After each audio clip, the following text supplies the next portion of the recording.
يهده الله فلا مضل له ومن يضلل فلا هادي له. أشهد أن لا إله إلا الله وحده لا شريك له، وأشهد أن محمدا عبده ورسوله. اللهم صل على محمد وعلى آل محمد كما صليت على إبراهيم وعلى آل إبراهيم إنك حميد مجيد. اللهم بارك على محمد وعلى آل محمد كما باركت على إبراهيم وعلى آل إبراهيم إنك حميد مجيد. أما بعد فإن أحسن الحديث كتاب الله، وخير الهدي هدي محمد صلى الله عليه وسلم، وشر الأمور محدثاتها، وكل محدثة بدعة، وكل بدعة ضلالة، وكل ضلالة في النار.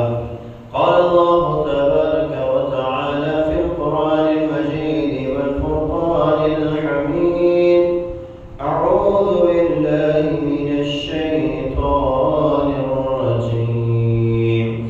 يا أيها الذين آمنوا اتقوا الله حق تقاته ولا تموتن إلا وأنتم مسلمون. يا أيها الناس اتقوا ربكم الذي خلقكم من نفس واحدة